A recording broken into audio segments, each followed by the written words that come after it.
Got we have Rabbi Harry Rosenberg here in for the interview. I'm pretty sure y'all let everybody know that's on the other side that is waiting. Tell them to come over here to this link or share the link, like and share. Jews around the world or Israelites around the world, and you guys first kind of got into the color thing. So let's kind of talk about that. What is the perspective of what you guys was talking about when it came down to color, being true Jews, being because within the community you hear that only those who are melanated people are the true Jews, and if you're not melanated, then you have to be either a Gentile, a convert, or something like that. And share your perspective as well as Remy's perspective. And y'all, I put the video in the chat if you guys want to watch that. But go ahead and elaborate on what both of you guys concluded with that. Sure. I mean, first of all, the concept of a Jew and a specific color being identified with each other would be what I call an insanity. That's man-made. That's something that is coming out of a human's brain and not out of the Most High.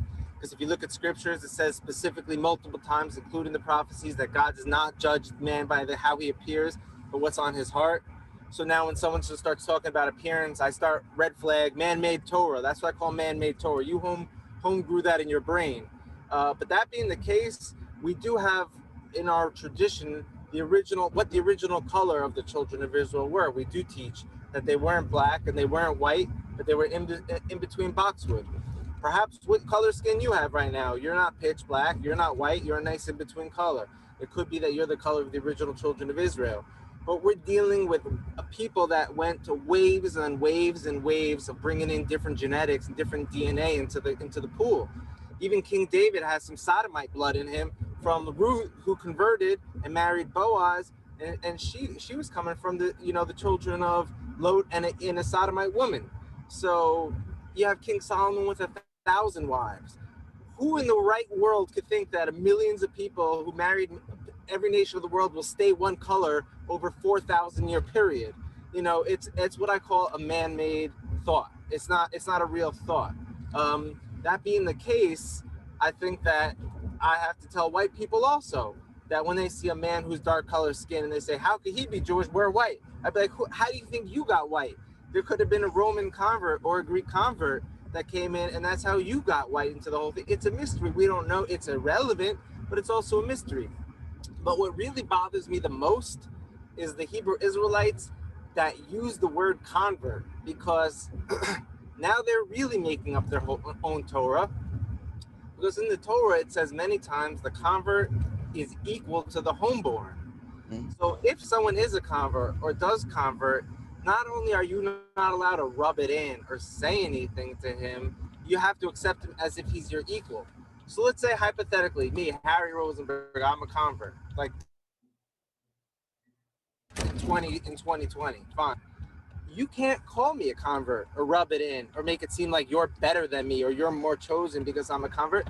That's actually one of the greatest sins you could do is to rub that into the convert. So all I see left and right is these Hebrew Israelite groups, which by all means could be from the children of Israel. That's fine. But still they're making up their own man-made Torah, not based on what the Torah is actually saying, but putting their own personal spin on it based on what they feel is happening. So if someone showed me, verses to show that this man who converted is still lower in level or doesn't have equal rights, show me that verse, because I'm going to show you 10 more to show that they've been naturalized, that they're equal, that they are as if they're the homeborn Israelite. So the color, yeah, original Israelites were dark, not my color skin. How we became my color skin, I don't know. My family traces back to King David. King David was described as ruddy. King David had genetics in him that were not pure blood Israelites. He had some sodomite genetics in him from the conversion of Ruth. So who's going to start telling me what color he was and show me proof? I don't know.